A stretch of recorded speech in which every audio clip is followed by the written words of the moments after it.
Greetings. Today it's the Timeshare Traveler. Today is episode 188. The advantage of consolidating points in one system as opposed to having them spread out over multiple timeshare systems. So what am I going to cover today is, first of all, understanding the total ecosystem of your timeshare, every component and piece that you have.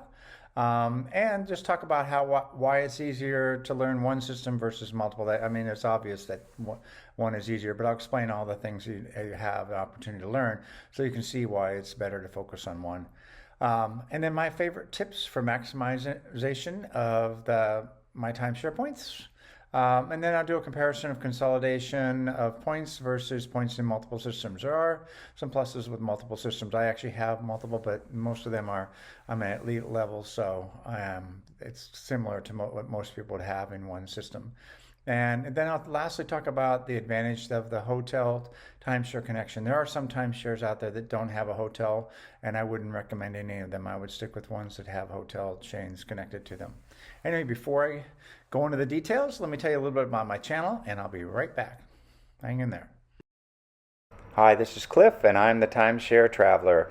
Welcome to my channel. The purpose of my channel is to educate those who love traveling in timeshares. I've been an owner for 15 plus years at timeshare ownership. I have elite ownership with Marriott, Hilton, and Worldmark. I have published over 100 timeshare video reviews, and I've published over 95 timeshare tips. I can be found on Facebook at Timeshare Trav, at Twitter, Timeshare Trav, and on the web at www.timesharetraveler.com. And he's back. So understanding the total ecosystem of your timeshare. First of all, there's the timeshare itself, and that includes the timeshare locations, but it's also the booking windows, understanding how far out you have to go. There's almost every system has different sites that are hard to get to and some that are a little easier to do based on off-peak seasons. For example, Phoenix is easier to get in the summer when it's 115 degrees versus when it's the winter when people are trying to get to it from all over the United States. So you just have to learn which ones to plan ahead in that. So it's not just knowing the locations, but it's also the characteristics of the locations. The second thing is connected to the hotel brands. So what are the hotel brands that you use today? How do you want to connect to them? You can do points transfers from your timeshare points to your hotel points and then book the hotels. And I've done that before where I book a one bedroom as well. Or now they're allowing some level of direct booking directly from the timeshare points directly as another currency to book the hotels. Then there's the exchange companies, and they have a whole different set of rules. The main two are RCI and Interval International. Almost, I think every timeshare company has one or the other. And usually now they're starting to have their own, like Hilton has Destination Exchange, and then we've got Vacasa, which is Club Wyndham, and Marriott's now got Marriott for homes, so it allows you to rent homes and stuff like that. So everybody is now coming up with their own proprietary version of that. The other thing is you have to look at the credit cards. So if you pay your maintenance fees with credit cards, you pay you get the maximum points. You get usually a free stay, a whole bunch of things with your credit card. But so if you tie the credit card into the hotels, which ties into the timeshares, then you get a lot of benefits. And even just signing up for the credit card or taking credit card points when you do a owner update, there's tons of things you can do with that. And then lastly, you've got the marketing packages. So they do short stay vacations in order to get you to do something, to then attend a sales presentation. That can be sometimes getting a mini vacation. You can sometimes get mini vacation plus hotel points plus points on your credit card, all for one marketing tour. Anyway, that's the total ecosystem you have to work with. Well, it might seem obvious. The next thing I want to talk about is easier to learn one system. Well, it might seem obvious that one system is easier than three. I want to give you a little more detail for why that's the case. So there are many options for how you can do bookings. You can do normal bookings. You can do an exchange booking. You can convert points to the hotel, or you can save points to next year if you want to combine next year in this year's points, and you can even borrow from future years into this year. So there's all those different ways that you can leverage your points. And then there's discounted stays. So not just the points. Sometimes there's a peak season and an off season, and even then there's a on sale season. So when they're really low in inventory, you'll sometimes get discounts even below the low season. So the other methods that I mentioned are marketing events, owner updates. So you get owner updates, you can figure out what's the best way to get points. In Marriott's case, they sometimes offer Bonvoy points or destination points, which are the points inside the timeshare company, and you get to choose from that. So again, a lot to learn and lots of different options for you to take a look at.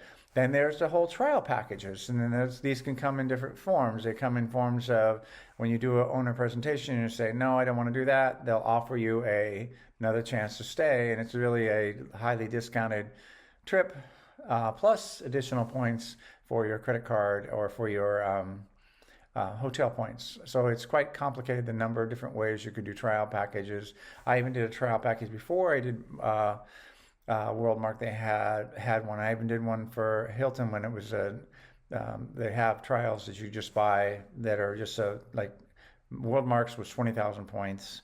I think it was called an Explorer, and it's been a few years since I did it.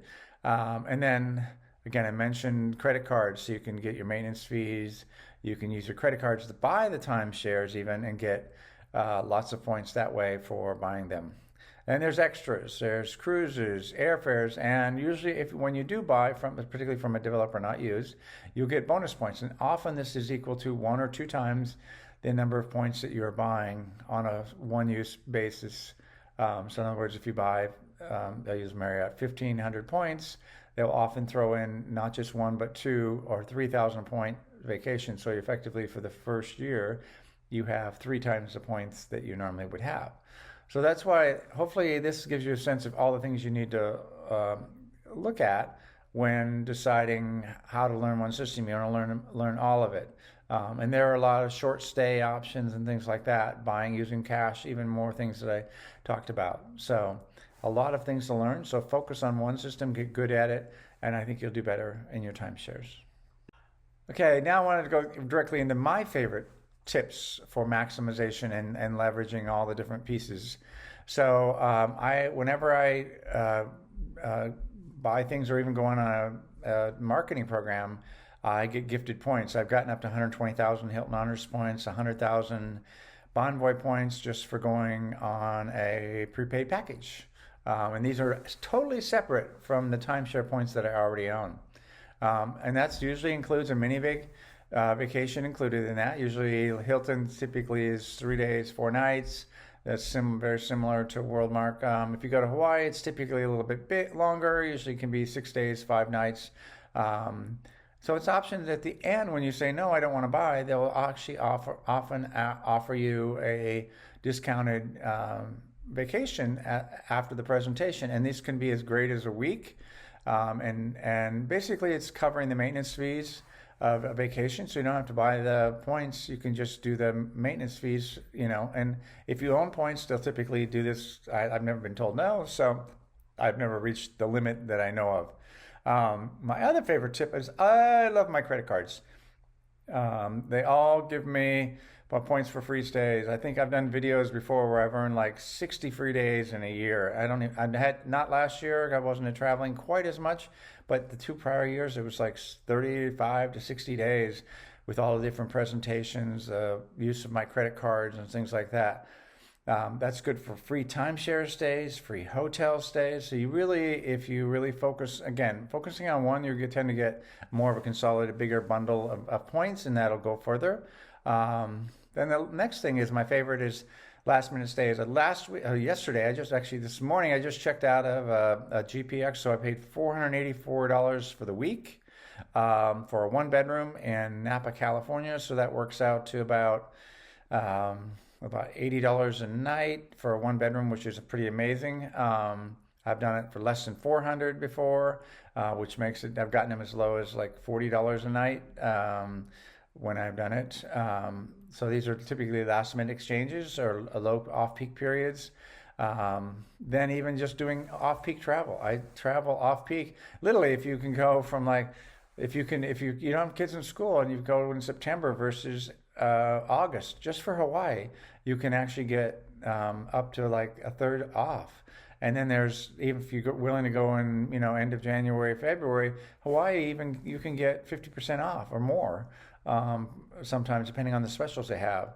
And again, then Hilton has, and that you can pay cash only. So does Worldmark, Club Wyndham, where you can book within 60 days or 30 days, depending on the system, where you just pay cash. So in other words, it's kind of like paying your maintenance fees. So you don't actually have to own them and reincur maintenance costs every year. These are just add-ons that you go ahead and take advantage of. So those are kind of my favorites. These are above and beyond how to actually use the points. These are just extra things I do on top of the timeshare points. So you can see you don't really need to own as many as you might think, because you can take advantage of other opportunities.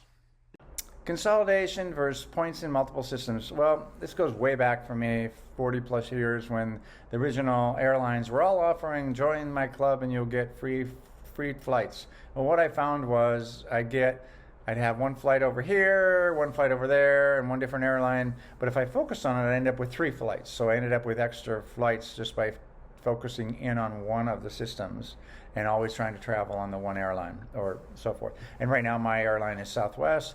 They go to Hawaii, and I like their free flight points. It seems to me it's one of the best. It's based on however much it costs. The points are directly related. It's not a flat fee for points.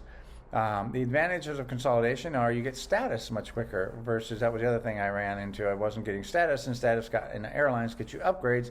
Actually, in timeshares you can actually get upgrades, but you also end up with perks like I have in Hilton. I have free lift, $250 a year for free lift rides as long as I'm going to or from the timeshare. And I've got no housekeeping with cars Worldmark because of my status, and that means a lot. When I only stay 1 or 2 nights, I don't have to worry about having a large increase in fees after you use up the cleaning deposits. Again, I mentioned you saw the things you can learn on one system. Imagine the different rules you'd have if you have multiple systems. So you have to learn everything twice or 3 times over. And there's a lot of payback from understanding things work together. You get more vacations, sort of. It's kind of the synergy effect. Again, it's a standard economy of scale that most businesses talk about. The advantages, I will say that there's only a couple advantages, really one on the multiple systems. It's really just more locations. But it's just difficult to learn them all at a high level and keep them straight, because they do update them and change them, so it's periodically difficult. But it's an option if you want to have more locations, and if that means more than the synergy of having flexibility and ability to stretch everything with working with one system. And lastly, I want to talk about the advantages of a hotel timeshare connection. That I actually started with the hotels and went to the timeshares. I've been traveling for business, and so I got to understand the hotel business. And then when I discovered the timeshares and how they were interconnected, I really wouldn't do a timeshare that didn't have a hotel connection, because I leverage them both. You can book hotels with timeshare points. The one way to do it is convert the points to hotel points and then book them like normal. But now some of the timeshare companies are letting you book directly. And again, a lot of the hotel chains, Hilton has some, so does Marriott, and that has kitchens in them, and I have bedrooms. So there's several other systems that I've used in the past. In fact, I'll be staying at one, Homewood Suites for Hilton. I'll be staying at it next week. So anyway, sign up for the credit card. You get huge upfront points. It's almost good for not quite a week, but it seems like in some cases you can get a week depending on where you stay and how many the points are. It earns points, and then you keep, the Hilton one I have is the top one. It's the only one I have. It's the top. And they give me 14 points per dollar. So when I use them at a Hilton or something like that, so that adds up really fast. Pay maintenance fees with credit cards. And again, It's a multiplier effect when you stay focused on one sort of ecosystem. And I get a free night stay annually with my credit cards, and that is more typically than, even if there's a fee for the credit card, the value of staying at the hotel is almost always 2 to 3 times more than the actual maintenance fee. Anyway, that's what you need to do. Why focusing on one timeshare system, I believe, is better than having a little bit in multiple systems. Hope you liked the video. Don't forget to give it a like, and don't forget to subscribe if you haven't already.